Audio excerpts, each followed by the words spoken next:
గోదావరి జిల్లాలో ఏదైనా పండుగలాగే నిర్వహిస్తారు గోదావరి వాసులు.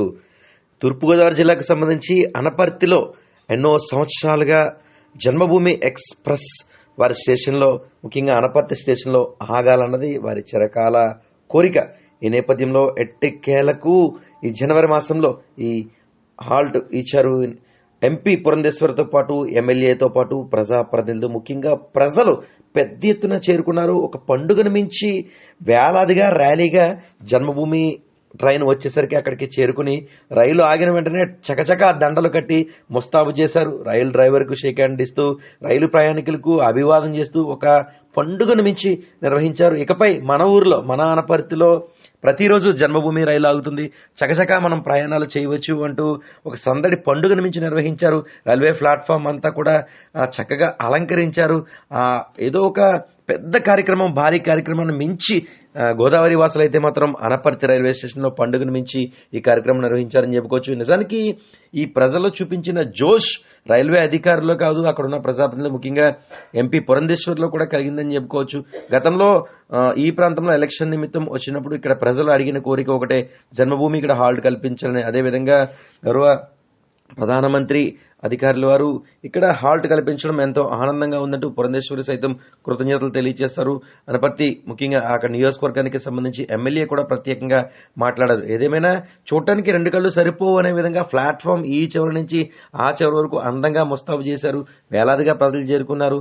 రైలుకు పూలదండలు చకచకా కట్టేసి ఆ 5 నిమిషాల 10 నిమిషాల వ్యవధిలో ఒక పండుగను మించి నిర్వహించారు. గోదావరి వాసులంటే ఇదేనేమో అనే విధంగా కార్యక్రమం మరోసారి నిర్వహించారు. ఈ కార్యక్రమాన్ని ఉద్దేశించి ఎంపీ పురంధేశ్వరి మాట్లాడుతున్నారు. ఒకసారి వీక్షిందాం. ఒక రకంగా చెప్పాలంటే సంక్రాంతి పండుగ ఇవాళ అప్పుడే అనపర్తిలో మనం నిర్వహించుకుంటున్నాం అనేటువంటి భావన ఖచ్చితంగా కలుగుతుంది. ఎందుకంటే ఈ ప్రాంత ప్రజల యొక్క చిరకాల వాంఛ, అనేక సంవత్సరాలుగా ఏదైతే జన్మభూమి హాల్ట్ ఇక్కడ ప్రజలు ఆకాంక్షిస్తూ వచ్చారో ఇవాళ దాన్ని మనం సార్థకం చేసుకున్నటువంటి రోజు ఇవాళ. 2024 ఎన్నికల సందర్భంలో ప్రజల వద్దకు మేము వెళ్ళినప్పుడు మమ్మల్ని అడిగినటువంటి మొట్టమొదటి అభ్యర్థన ఏమిటంటే ఇక్కడ జన్మభూమి హాల్ట్ చేయించాలి అని. నేను ఈరోజు హృదయపూర్వకంగా అశ్విని వైష్ణవ్ గారికి, ప్రధాని నరేంద్ర మోడీ గారికి కూడా నా ధన్యవాదాలు తెలియజేస్తున్నాను. ఎందుకంటే వెంటనే ఈ విషయం ఎప్పుడైతే అశ్విని వైష్ణవ్ గారి దృష్టికి స్థానిక శాసనసభ సభ్యులు నల్లమిల్లి రామకృష్ణారెడ్డి గారి సహకారంతో తీసుకుని వెళ్ళామో వారు దానికి సానుకూలంగా స్పందించి అక్కడ ఉన్నటువంటి రైల్వే అధికారులతో కూడా చర్చించి ఏ విధంగా ఇక్కడ ఈ స్టాప్ మనం సాధించవచ్చో వారు తన వంతు సహకారాన్ని మాకు సంపూర్ణంగా అందించారు. కనుక వారికి హృదయపూర్వకంగా నా ధన్యవాదాలు తెలియజేస్తున్నాను. అదే విధంగా మేము చెప్పినట్లుగా ఈ ప్రాంత అభివృద్ధికి ఎప్పటికప్పుడు స్థానిక శాసనసభ సభ్యుల యొక్క సహకారంతో విషయాలు మా దృష్టికి తీసుకొస్తున్నటువంటి సందర్భంలో వాటిని పరిష్కరించుకుంటూ ముందుకు వెళ్తున్నటువంటి నేపథ్యంలో ప్రజల యొక్క ఆశీర్వాదం ఎప్పుడు కూడా మాతోటి ఉంటుందని చెప్పి నేను విశ్వసిస్తున్నాను. నమస్కారం. గౌరవ పార్లమెంట్ సభ్యులు పురంధరేశ్వరి గారు చెప్పినట్టుగా అనపర్తికి సంక్రాంతి 10 రోజులు ముందుగా వచ్చింది. అదేవిధంగా అనపర్తిలో వీరుళ్ళమ్మ జాతర 10 రోజులు ముందుగానే ఈ గ్రామంలోకి రావడం జరిగింది. ఇవాళ ఆనంద ఉత్సాహాల మధ్యన గౌరవ పార్లమెంట్ సభ్యుల చేతుల మీదుగా జన్మభూమి హాల్ట్ ఇక్కడ ప్రారంభించుకోవడం జరిగింది. ఈ కార్యక్రమానికి కర్త కర్మ క్రియ అంతా గౌరవ పార్లమెంట్ సభ్యులు పురంధరేశ్వరి గారు.